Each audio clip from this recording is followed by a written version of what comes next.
Salut à tous les amis, aujourd'hui on se retrouve pour la nouvelle FAQ. Oh, j'ai une voix un peu cassée aujourd'hui. Ouais, je le vois, t'as une voix cassée. Donc les amis, pensez à vous abonner, pensez à nous mettre en commentaire si y a des sujets en particulier que vous voulez qu'on aborde, on le fera avec grand plaisir. Comme vous pouvez le constater, on n'utilise pas les micros, parce qu'on a beaucoup de gens qui nous disent ouais, vous n'êtes pas devant les micros. Mais il nous faut une connectique, comme on n'y comprend rien, on ne vous cache pas que voilà. Donc on a des petits micro-cravates. Voilà. Bon, mais là, normalement, il y a quelqu'un qui va venir nous les installer, ce sera beaucoup plus facile. Donc on commence Fred, la FAQ, Yes. c'est parti. Hébert Florian, alors j'ai eu beaucoup de questions qui me disent c'est quand ta prochaine compétition? Donc on va parler de nos prochaines compétitions. Donc on ne spoil pas pour l'instant. Alors moi c'est très compliqué parce que j'ai beaucoup de projets, donc le projet en plus YouTube nous prend quand même beaucoup de temps. Il ne faut pas que moi et Fred on ait une préparation en parallèle parce que c'est pas trop compatible en fait. C'est assez délicat et je pense que ma prochaine compète sera en culturisme. Pourquoi? Parce que c'était tellement enrichissant, on a tellement rencontré des gens. Et appris aussi sur le corps. Ouais, on a appris énormément aussi. Ça nous a permis, que ce soit pour toutes les réhydratations, le cutting, tout ce qui va être vraiment les recharges des réserves énergétiques et tout. On a beaucoup appris grâce au culturisme. Ils sont très précis, très pointilleux. Donc moi, ça sera sûrement une compétition de culturisme. Pourquoi pas celle que j'avais fait, pour présenter ma meilleure condition. Ouais. Et du coup, en plus, maintenant, je vieillis, donc il me faut vraiment un objectif pour pouvoir être en shape vraiment de façon correcte, si je puis dire. Parce qu'après, j'ai tendance à me relâcher, je suis un gros gourmand. Et Fred, quant à lui, On spoil pas. on ne spoile pas, mais malheur. voilà, il est en préparation, on attend le nom de son adversaire, les amis. On ne peut pas trop en parler encore, mais voilà. Bon, sachez qu'on est en prépa. Et Abdoul aussi, actuellement, est en prépa au FMC. Ça fera presque une semaine qu'il est là. Non, ça fait 5 jours je crois. Ouais, ça. Donc voilà. Et là, on vient de se rouler avec lui, il nous a épuisé. After Fight Official, qui nous dit quels éléments vous ont le plus marqué dans les clubs de MMA à l'étranger? Qu'est-ce que c'est qui t'a le plus marqué, toi, dans les clubs de MMA que tu as pu visiter, ou les clubs de Jiu-Jitsu, peu importe? Le plus marqué. Attends, je sais. Bon, c'est un truc en particulier. Un truc comme ça en particulier. Attends, voilà. Alors, le temps que tu réfléchisses, moi je dis le contexte et les infrastructures. Ah oui, ouais. Parce que les infrastructures, c'est quand même, ça n'a rien à voir avec ce qu'on peut voir en France. Ouais, c'est vrai. Ouais. La taille des structures, le professionnalisme des structures, c'est le nombre de personnel qu'il y a, le nombre de coachs, le nombre de. C'est vrai que c'est impressionnant. C'est tout ce qui est. Comment ça s'appelle, c'est les contrats à l'entrée, avant de combat, avant de s'entraîner, enfin tout ça. En France, une salle qui, pour vous donner une idée, alors après, je sais pas, je ne vais pas jouer sur les mètres carrés, je n'en sais rien, mais une salle que vraiment elle fait américaine, c'est le Venom Training camp. Training Camp, le Venom MMA Factory, quoi. Ouais. Voilà, c'est pour vous donner un peu, il y a une grosse cage, beaucoup d'équipements, que ce soit Sandford, que ce soit la TT, que ce soit une grosse écurie, quoi. En France, on a beaucoup du système associatif où tu payes 300, tu cotises à l'année, tu as 2 créneaux par semaine donnés par le gymnase municipal. Ça n'a rien à voir avec ce côté-là. Après, à telle heure, tu as le gardien qui vient fermer la salle. Oui, bien sûr, bien sûr. Là, tu arrives dans des salles, c'est des entreprises. C'est des entreprises énormes. Avec Alors après, à Paris, attention, tu as quand même des salles qui ont récupéré ce modèle économique. On peut penser Un air fight. à NR Fight, on peut penser au Platinium aussi. Oui, ouais. Platinum, qui est une des premières salles de Paris. Ouais. Je parle privé, je parle des salles privées. Privé. Comment ça s'appelle? Il y avait. C'était quoi la salle aussi qui était privée? Il y avait une autre salle à Paris. Alors il y en a plusieurs. Hatch aussi. Hatch, ouais. Mais bon, il y en a plein. Il y en a plein. Cyril, parce que j'étais allé moi à la Snake Team à l'époque. Ouais. Alors si c'est toujours au même endroit, c'était dans une salle de musculation. C'était à Épinay, non ça? Je sais plus, mais c'était dans une grande salle de muscu par contre. D'accord. C'était un peu, tu vois, ça remplace un peu ce que tu pouvais trouver. Maintenant, tu sais, tu as des coins MMA au Fitness Park et tout. C'était un peu ça, sauf qu'en fait, ils avaient un dojo à eux, quoi. En gros. Okay. Mais voilà, donc c'est vrai que c'est surtout les structures, parce que en fait, des Platinium ou des MMA Factory aux États-Unis, en fait, ce qui choque, c'est que tu en as plein qui sont totalement inconnus. C'est-à-dire que nous, on connaît l'American Top Team, on connaît l'AK. Mais moi, je me suis entraîné dans une filiale de l'AK, de l'ATT. C'était l'équivalent de. C'est comme si tu allais t'entraîner à Val d'Europe. Tu sais, pour que les gens comprennent. Tu sais, dans un grand centre commercial, eh ben, imagine-toi dans un grand centre commercial, Leclerc, Carrefour, et ben d'un coup, tu as une salle de 1000 mètres carrés de MMR. Ah, le loyer, là, c'est stratosphérique, tu vois. Et au final, oui, elle n'est pas connue cette salle-là. Non, elle est inconnue. Il y a plein de salles qui sont inconnues, qui sont gigantesques. Ah, qui sont énormes. C'est vrai que c'est la taille, même non, c'est incroyable. Le côté professionnel, vraiment, tout ce qui est encadrement, tout ce qui est... Ah ben ça, c'est quelque chose qui ça n'a rien à voir avec tout ce qu'on peut, comment ça s'appelle, tout ce qu'on peut retrouver en France en termes de nombre, hein, bien sûr. Parce que le sport, déjà aux États-Unis, ils avaient de l'avance sur nous, tu vois, par exemple, sur les salles de fitness. Oui, c'était des salles qui étaient gigantesques. Moi, mon père, j'ai une salle municipale de musculation, je vous l'ai déjà dit, donc ça n'existe quasiment plus. Mais avant, il n'y avait que ça. Il faut savoir que c'était rarissime une salle de fitness privée. Je parle ça il y a 30 ou 40 ans. Hein. C'était quand même assez rare, tu vois. C'est vrai que c'est toujours ce côté, le sport est privé là-bas. Le sport est soit universitaire, soit il est privé. Mais il n'est pas comme en France, c'est pas le même système. Alors là, il parle de l'étranger, mais c'est pas quand on parle des États-Unis, mais c'est le modèle associatif est très français. Donc même en Espagne, on a un élève à nous qui s'entraîne dans une salle. Les prix nous ont bluffé les salles. Je sais pas s'il n'est pas 90 € par mois, je sais pas combien, mais ça nous a bluffé vraiment. En Suède aussi, moi, quand j'avais combattu à Malmö, ils nous avaient fait visiter leur salle, c'était quand même incroyable. Ils avaient une salle que pour la lutte, une salle que pour la boxe, c'était tout en sous-sol. C'est des trucs gigantesques, tu vois. Mais bon, je dis, il n'y a pas un modèle associatif comme on peut retrouver en France. Donc c'est surtout ça qui te saute aux yeux. Et après, les ressources humaines. Le nombre d'employés, le nombre de salariés, c'est vrai que c'est impressionnant. Et le nombre de gens qui s'entraînent beaucoup aussi. C'est ce qui nous a un élément qui nous a bluffé, c'est que le mec qui s'entraîne pas beaucoup, s'entraîne tous les jours, quoi. Et il a un loisir. Ça, c'est quand même incroyable. C'est impressionnant, Quand il pense, c'est quand même assez surprenant, quoi. Voilà les deux éléments qu'on a trouvés. Qui sont différents de ce que tu peux voir en France. En France, Alors, Hugues, Chris, quel est le combat MMA à venir qui te hype le plus, toutes ligues confondues? Ah, moi, il y en a un. Enfin, il y en a plusieurs, mais il y en a un, c'est Dobronx contre Islam. Non, mais tu vois, tu as même fait un lapsus. Tout le monde est obligé d'être hypé par celui-là. Ah ouais, c'est un combat qui hype à mort. Hein. Un qui m'intrigue, c'est Sean O'Malley contre... Ouais, tu fais que me le dire. Contre Petroyan. Parce que, pour moi, je vois Petroyan gagnant, mais ça me fait bizarre que Sean O'Malley, il est... Je sais pas ce qu'il prépare, Sean O'Malley. Je sais pas, parce que il peut pas arriver comme ça sans avoir un truc de prévu, enfin... Ah ben, j'espère pour lui. Hein. mais il est compliqué, Sean O'Malley. Hein. Je pense qu'il va être beaucoup plus compliqué que ce qu'on pense. Il est compliqué, mais quand tu vois son dernier combat contre Munoz... mais Munoz, c'est pas un cadeau, les gars, c'est un animal. C'est pas Petroyan, tu vois, je veux dire. C'est pas Petroyan, mais il est compliqué, Munoz. Quand tu vois le combat qu'il avait fait contre Frankie Edgar, ou même contre son combat contre Cody Garbrandt, etc., moi je le trouve compliqué. Il a un gros menton, il lâche pas, il a des beaux combos, il tape fort. Ah, mais je sais pas. Ce combat, il m'intrigue, franchement. Ah oui, mais de toute façon, Petroyan. Mais j'ai hâte de voir ça parce que, comme Petroyan démarre lentement, j'ai hâte de voir ce que ça va donner. Parce que Sean O'Malley, au contraire, tu sais, il démarre fort. Il essaie de démarrer fort. Donc ça m'intrigue quand même, tu vois. Pas mal, Ça, de voir comment il va gérer le jeu de jambes de O'Malley. Est-ce que O'Malley va réussir son jeu de jambes? Est-ce qu'il va pas chercher à lutter? Parce que, est-ce qu'il a pas vu Sterling exposer des failles du côté de... Après Sterling, en lutte, attends. Ah, c'est un monstre. Mais O'Malley n'est pas mauvais en lutte non plus. Toi, c'est lequel combat qui te... Bah, Dobronx Islam, c'est bien. C'est plus que bien. C'est Dobronx Islam, mais bon, c'est pas Dobronx Rabib, quoi. Tu vois. Je suis moins hypé par Dobronx Islam que Rabib Ferguson, rien à voir. Ouais, mais Islam, il intrigue quand même. Oui, mais alors, Islam, il intrigue. De toute façon, on va faire le prono tout à l'heure. Donc, Islam, il intrigue énormément, et d'ailleurs, c'est pour ça. Il intrigue parce qu'il y a des gens qui témoignent. Donc, c'est ce qu'on on a envie de voir, quoi.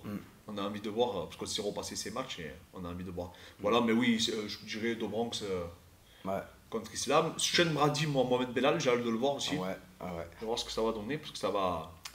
Ça va mettre un adversaire en plus à Kamaru, le vainqueur Kamaru. Kamaru Edwards. Ça va définir un peu la suite de la catégorie. Pour cette catégorie. Thomas, R qui nous dit Joe Jones pourrait prendre la ceinture en heavyweight. Qu'est-ce que t'en penses, toi?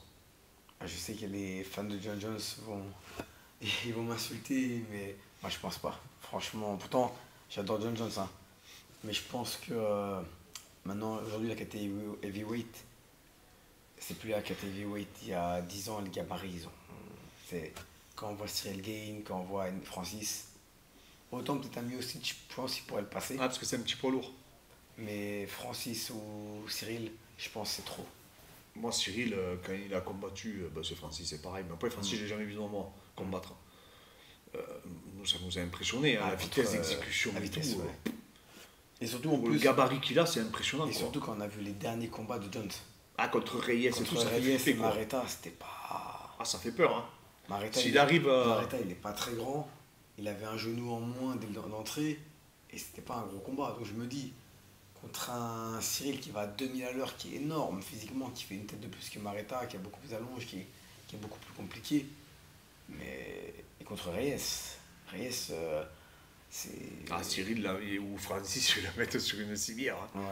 Ouais. Non, mais c'est vrai, on a hâte de voir. Il faut voir dans quel état il revient, c'est toujours pareil. Si c'est le génie Joe Jones, il a quelque chose, il a un truc à jouer. Si c'est le Joe Jones qu'on a vu contre Marreta ou qu'on a vu contre Reyes, je pense qu'il n'a aucune chance en poids lourd. Non plus, ouais. Mais après, il y a cette aura de génie. Il y a cette aura de génie, mais c'est vrai qu'effectivement, ça laisse à questionner. On ne sait absolument pas dans quel état il est. On a des témoignages, hein, mais on a seulement ça, sur quoi s'appuyer. Ouais, donc c'est assez complexe. Comment il s'entraîne, c'est pas... Et moi, les pattes, franchement, je l'ai vu taper à main nue dessus. Ouais, je me dis, ouais. C'est dur, hein. Franchement, je sais pas quoi dire. Hein. Je sais pas. Il y en a qui disent ah et tout, je sais pas, il tape à main nue déjà sur des pattes, je sais pas pourquoi il fait ça. Je sais pas, il faut voir, hein, je sais pas du tout, je sais pas dans quel état de forme il est, là il met des vidéos, un petit peu de photos, où il a pris de la masse et tout, mais je sais pas, hein, c'est pas... Moi si je devais parier, je parierais, contre Miocic, autant je pourrais parier sur lui, autant contre Francis et Cyril, jamais je parierais sur Jones. Moi vu les performances qu'on a vues les 2 dernières fois, même comment il s'appelle, même contre Blade et tout, hein, ça serait dur. Ouais, Blade il est vraiment fort. Et l'autre, Thomas Spinal aussi, c'est fort. Hein. Spinal, c'est dur. Non, mais il faudrait pas qu'il ait... Non, franchement, il faut... Je te dis, la réponse, on l'aura, s'il affronte Miocic, on saura si c'est le grand Joe Jones qui est revenu, quoi. Ouais, déjà, on aura au moins des indices. Aurore Théo qui nous dit bonjour Clément, Gordon Ryan à MMA, crois-tu qu'il roulerait sur la catégorie? Qu'est-ce que tu en penses, toi? Il y a plein de facteurs qui font qu'on ne sait pas comment il résiste au coup, on ne sait pas comment il adapterait son jeu. Après, moi franchement, vu l'intelligence de combat qu'il a en grappling, je peux pas croire qu'il soit débile en MMA. Tu vois ce que je veux dire? C'est-à-dire que quand tu es intelligent dans un domaine, en général, tu l'es dans un autre. Exactement. Après, c'est dur de percer dans deux sports, mais à très très haut niveau. Et Gordon, en plus, il sera tellement attendu, en plus, il faut passer aux ADA s'il va à l'UFC. Donc franchement, moi par exemple, s'il va à l'UFC, je parierais pas sur lui. Mais ça reste quand même quelqu'un qui peut... En fait, c'est le genre de mec qui réussit à tout ce qu'il touche. Tu vois ce que je veux dire? Mais je pense que ça serait quand même compliqué. Il est quand même pas... D'ailleurs, il dit que c'est quelqu'un de lent. C'est pas... Enfin, il est lent, mais des fois, il fait des explosions, mon gars, quand il est en gréco et tout. Moi, je pense qu'il doit être lent par rapport à Nick Rod. Ouais, d'accord. Mais bon, moi, tous ces disent là, moi, je le trouve nonchalant, effectivement. Ouais. Mais pas spécialement lent, quoi. C'est d'ailleurs qu'il est lent. Après... Parce qu'il est... Ouais, il a un jeu... lent par rapport à Nick Rod, tu vois. Qui n'est pas basé sur des accélérations, il a un jeu linéaire. Ouais. Moi, sincèrement, Gordon Ryan, je pense qu'il est battu quasiment tout. Pratiquement, déjà, tu pourrais le mettre... Demain, tu le mets, je pense que tu peux le faire affronter un top 5 à lui. D'accord. Bon. Ah, tu penses? Bah, arrête, Fred. T'as vu le combat Latifi contre l'autre, là? Ah, non, mais... arrêtez, les gars. Et vous me dites que Gordon Ryan, il a juste... Franchement, il affronte Latifi, tire la garde. Ouais, mais je te jure, il tient les mains, il s'assoit, il le soumet direct. Latifi, c'est pas classé. Oui, non, mais je veux dire, tu vas pas y mettre un mec comme ça. En poids lourd, je te dis franchement, des fois, c'est dur, quoi. Ah, des fois, là, franchement, là, c'était dur à regarder. Ah, c'était dur à regarder, franchement. Allez regarder le match, les gars, vous allez zapper. Non, Gordon Ryan, je pense que c'est comme Bouchécha. Moi, Bouchécha, aujourd'hui, je pense qu'il bat. Ouais, parce que moi, je le vois contre le top 5. Bouchécha, il bat tout le monde. Le seul mec que je verrais contre qui ça serait dur, ce serait peut-être Curtis Blade, Cyril, Francis, Miocic et tout. Mais Bouchécha, personne ne peut l'arrêter. Tu crois qu'il va perdre contre Oleinik, Bouchécha? Mais c'est impossible. Ouais, mais Oleinik, c'est pas classique. Non, mais je veux dire, oui, non, mais s'il débarque à l'UFC, déjà quand tu débarques à l'UFC, t'es quand même dans l'élite. Ouais, c'est vrai. Bouchécha, avec le double leg qu'il a, le niveau au sol qu'il a, c'est impossible. Parce que moi, quand tu me disais Elie, je pensais Cyril, je pensais. Voilà, il n'y a que. Mais eux, va pas falloir qu'ils les attrapent aussi. Oui, non, parce que lui, s'il vous amène au sol. Non, là, c'est des mecs, c'est des génies, quoi. Donc, et c'est des génies dans une catégorie où il n'y a pas grand monde. Regardez, là, il y a un truc, tu vois, il y a une super illustration. Regardez ce qu'a fait Mackenzie Dern à un moment là, quand elle s'est assise, qu'elle a tiré la garde. À la chinoise, qu'elle l'a sweepé, il a pris le dos. Bon, après, elle n'a pas capitalisé. Parce que des fois, elle fait des erreurs stratégiques, tu sais. Et là, par Mackenzie Dern, elle est championne ADCC. Et encore, elle arrive quand même à rentrer dans le top 5 ou top 10. Ouais, mais Fred, regarde, tu sais ce qu'elle a fait. Davy Ramos. Ouais, mais Davy Ramos prend pour un boxeur, toujours pareil. Jacare, pareil. Voilà, non, c'est pas. Enfin, c'est sûr que si Gordon Ryan il se prend pour un boxeur, Francis va vite le régler. Mais par contre, ce qui est intéressant, c'est que là, tu vois, il y a une action de Mackenzie Dern que j'ai regardé ce matin, où elle s'assoit, tu sais, hop, elle tire, elle prend une genre de la rive inversée, je crois, pour prendre le dos, et après, d'ailleurs, elle prend le dos, elle n'arrive à rien faire, quoi. Et après, je pense que la chance qu'elle a eue, c'est que c'est une femme. Les femmes sont beaucoup plus tenaces, tu vois, beaucoup plus flexibles. Donc, mais si Gordon Ryan il se retrouve dans la même position contre n'importe quel combattant au monde, en poids lourd, s'il arrive à rentrer dans le dos d'un mec, il rentre avec sa gorge. Il n'y a personne qui arrivera à défendre. Tu peux avoir la force que tu veux. Il faut qu'il arrive à mettre en place son système. Oui, bien sûr. Mais ce que je veux dire, c'est que c'est des catégories où en poids lourd, il y a quand même de la place. Ouais, c'est quand même beaucoup plus. Je dis pas que c'est facile de sortir un poids lourd, parce que c'est très très difficile, parce qu'il y en a très peu. Surtout des poids lourds qui sont capables de comprendre, qui sont capables d'appliquer aussi des consignes, etc. Ça aussi, c'est pas donné à tout le monde. Mais par contre, effectivement, il y a quand même moins de monde. Bien sûr, tu vois, par exemple, tu prends un champion DCC en 66 kg, Diogo Reis, tu le mets en bantam, je suis pas sûr qu'il arrive à gagner plusieurs combats en MMA. Enfin, alors que tu prends Gordon Ryan, il peut prétendre à quand même un top 10. Ouais, bien sûr. Oui, parce que il y a plus de possibilités. Annabelle Bianchi. Que penses-tu des brûleurs de graisse? Ça, c'est une question qui revient régulièrement, donc c'est pour ça que je l'ai partagée. Mais nous, on trouve ça intéressant. Pas tout le monde réagit de la même manière. Après, ça dépend de la composition aussi des brûleurs de graisse. Il y en a qui sont à base de choline, d'autres qui sont à base de théine, de caféine. Il y en a qui sont à base de héno aussi maintenant. Enfin, vraiment, voilà. Ça dépend des molécules, comment tu les tolères, ça dépend de la production, ça dépend de la qualité du complément alimentaire. Toi, je sais que tu aimes bien les compléments, les brûleurs de graisse. Ouais, quand je suis fatigué, des fois ça relance un petit peu. Voilà, parce que. Mais pareil, la caféine, ça stimule pas tout le monde, il faut le savoir, les amis. Donc, moi, j'ai un ami qui l'a pris. À la base, il l'avait pris pour un brûleur de graisse. Mais au final, il le prenait plus pour. Booster. Un peu pas un booster pour la concentration. D'accord. Il avait du mal, comme il était étudiant en master en économie. Il disait l'après-midi, il avait du mal à rester concentré. Et quand il prenait ce petit booster à midi, ça lui permettait de pouvoir suivre à fond les cours. Donc des fois, il y a des utilisations que pas tout le monde réagit différemment. C'est pour ça que moi, j'aime bien quand un petit coup de fatigue. Mais c'est pas magique, c'est pas. De toute façon, c'est sûr que les boosters naturels, entre guillemets naturels, vous imaginez pas, ou les brûleurs de graisse, pardon. Parce que là, on parle de booster, mais c'est vrai que c'est utilisé beaucoup par les culturismes comme booster. Même si certaines ne sont pas vasodilatateurs. Mais voilà, c'est pas des précurseurs de l'héno pour tous, quoi. Alors, question très intéressante. Venom38SW nous demande pourquoi certains, comme Abdul et Gann, sont naturels bons sans trop forcer comparé aux autres. Alors, il veut sous-entendre qu'ils s'entraînent moins que les autres, mais que c'est des génies. Après, ils s'entraînent quand même. Oui, non, mais ils s'entraînent moins dur. Enfin, ils s'entraînent pas moins dur, mais ils s'entraînent moins en charge d'entraînement, quoi. Ouais. Après, est-ce que ceux qui s'entraînent beaucoup, ça serait pas meilleur en s'entraînant un petit peu moins aussi? Ça, on sait pas. Après, je parle surtout de la capacité à assimiler. Ah, ça c'est. Après, il faut savoir qu'on n'est pas tous égaux face au traitement de l'information. C'est-à-dire qu'il y a des gens qui ont une capacité à enregistrer des schémas moteurs, à les reproduire à l'instant T. Abdul, nous, ce qui nous bluffe, c'est pas son niveau. Ce qui nous bluffe, là, et en ce moment il est là, c'est sa capacité à enregistrer une information, à la traiter, à la reproduire en situation. Je donne un exemple. On lui montre des détails sur un compartiment au sol. On lui montre le détail, on fait un match à thème. Et bien, il vous place le détail que vous avez travaillé. Vous l'imaginez, vous travaillez par exemple la Kimura, vous montrez une Kimura à quelqu'un, mais imaginez-vous que le combat d'après vous la place, alors qu'il n'a jamais fait de Kimura. Et bien ça, c'est un mec comme Abdul. Et alors, ce que j'ai remarqué, c'est que souvent, ces gens-là, c'est des gens qui sont faciles dans leur entraînement et qui ne sont pas bourrins. Cyril, apparemment, c'est quelqu'un de pas bourrin, il fait attention à ses partenaires d'entraînement, etc. Mais Abdul, il est pareil. Abdul, il voit ça comme un jeu.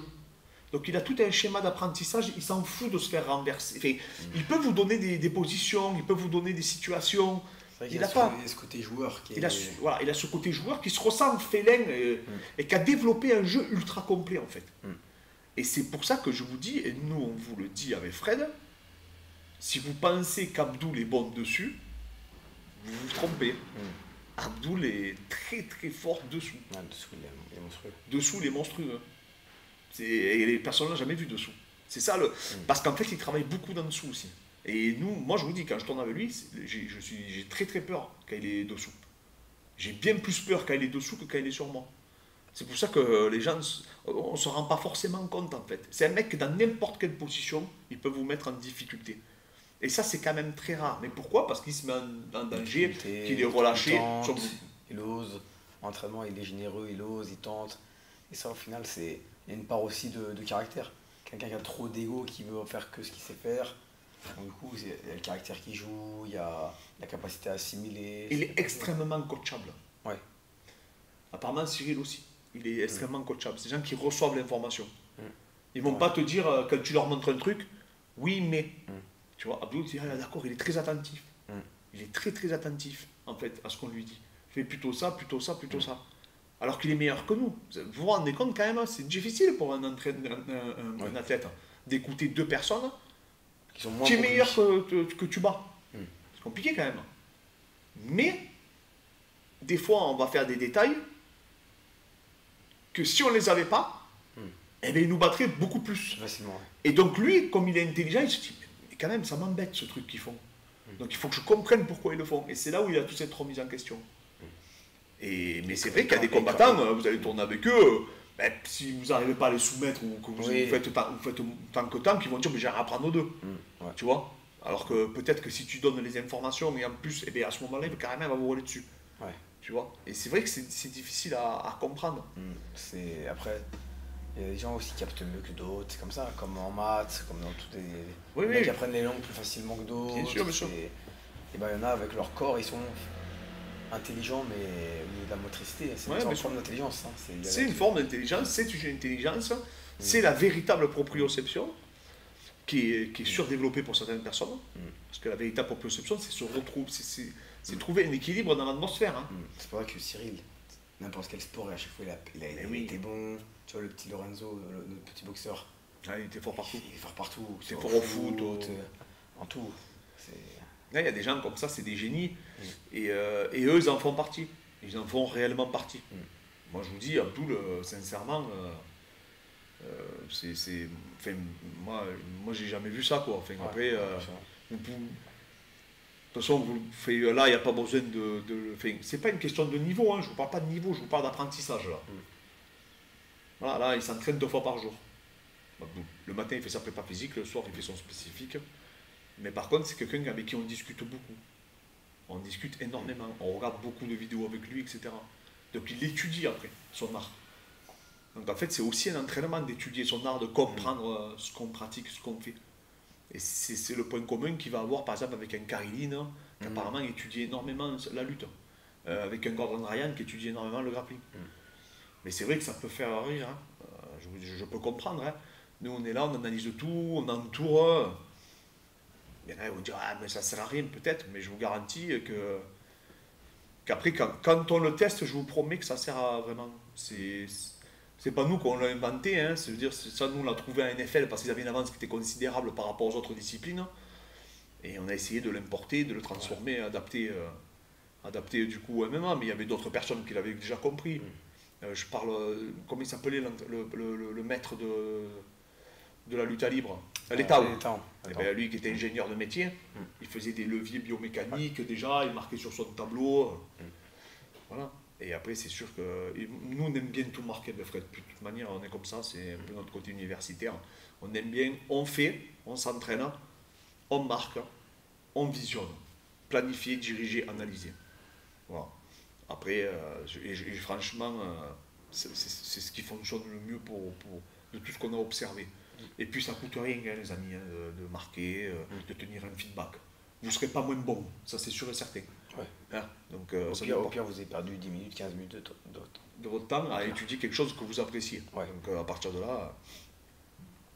là, voilà, et surtout, voilà, après c'est juste les résultats, que pour l'instant les résultats parlent en sa faveur, donc ça c'est bien, on voit que ça fonctionne, et on espère que ça continuera, mais on n'est pas à l'abri derrière, toujours pareil, hein, tu peux perdre, tu peux gagner.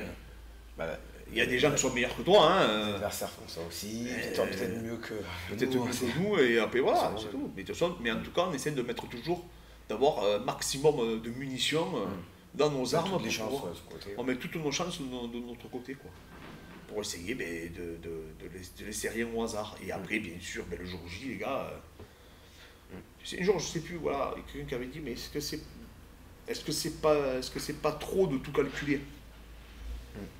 Le problème, c'est que peut-être, mais je prends pas le risque. C'est ça que je veux dire. C'est que je prends pas le risque. Je prendrai pas le risque. Surtout qu'aujourd'hui, là, tout à l'heure, on a fait des tests. On a fait quelque chose de classique contre quelque chose avec des détails. Et les résultats qu'on a obtenus étaient strictement à l'opposé.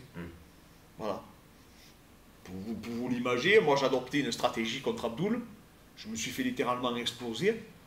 Quand on a mis des détails, ça allait beaucoup mieux. Mais donc ça veut dire qu'à un moment donné, et c'est des détails qu'on a réfléchi avec notre tête, hein, entre le moment où j'ai tourné et le moment où on n'a pas tourné, j'ai pas progressé en 5 minutes. C'est juste des réglages. Et donc ça prouve qu'il ne faut pas combattre avec ses bras. En réalité, il faut combattre avec sa tête en premier. Parce que tu peux être le meilleur au monde, mais si derrière, tu n'es pas capable de comprendre ce qu'il faut que tu fasses au moment où il faut que tu le fasses, voilà. Donc voilà, c'est très intéressant. Ça, voilà, et c'est ce qu'il faut faire. Surtout pour éviter la stagnation.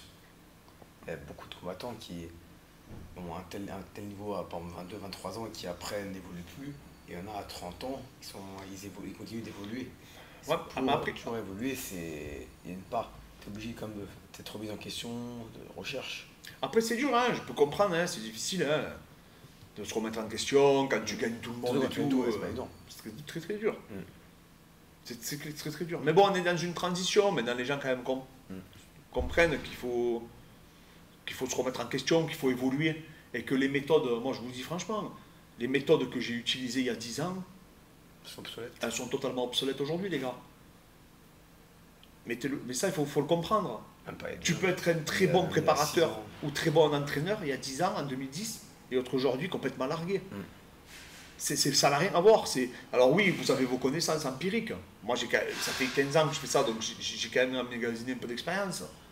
Mais sincèrement, si je ne me remets pas en question, que je ne lis pas et que je ne réalise pas les techniques, et que Fred ne m'actualise pas, mais je coule comme le Titanic. Hein. Ça, c'est clair et net et précis. Hein. Moi, je le vois. Hein. Ça n'a rien à voir, ça évolue trop. C'est un sport qui évolue et qui est nouveau. Donc il évolue tout le temps. Il y a des nouvelles techniques, des nouvelles approches. Mais même le foot, qui est un sport qui ça fait des années, et il évolue encore. Donc pourquoi le MMA, la préparation physique, ça évoluerait pas? Le foot, ça évolue. Le foot d'aujourd'hui, il n'a rien à voir avec le foot d'il y a 10 ans. Ouais, mais c'est sûr. Rien à voir avec le foot d'il y a 20 ans, Coupe du Monde 98. Ça n'a plus rien à voir. Tout évolue, donc il faut être capable d'évoluer.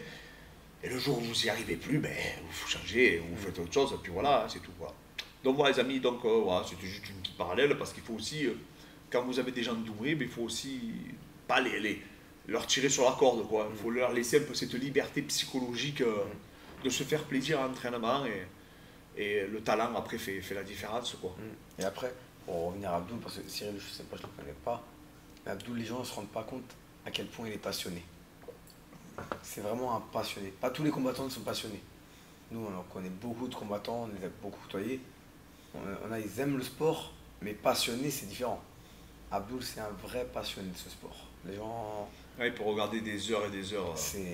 Il peut en parler des heures, on peut faire des débats de fois pendant des heures sur une technique, sur un combattant. Hier, on débattait sur des combattants et tout. Non, c'est quelqu'un qui est très intelligent, Abdoul. C'est ce qui fait qu'il est redoutable, vraiment. Et j'espère qu'il aura l'occasion de le montrer au plus haut niveau. Et en tout cas, je vous dis, on fera tout pour qu'il le démontre. Et après, Cyril, lui, il a déjà démontré. Il a déjà fait sa chance pour la ceinture. Ils ont fait un combat exceptionnel avec Francis. Donc, non, lui, il a déjà eu l'occasion de démontrer qu'il peut accrocher les meilleurs, quoi. Maintenant, Abdoul l'a déjà prouvé en Europe. Maintenant, à lui de le prouver sur le plan international. Voilà, tout simplement. Les amis, merci encore à tous. On se dit à très bientôt. Mettez-nous des questions pour la prochaine FAQ. On sélectionnera que sur YouTube ce coup-ci les commentaires. Parce que là, j'ai pris sur Insta. Donc là, pour la prochaine, c'est que sur YouTube. Merci encore à tous, les amis.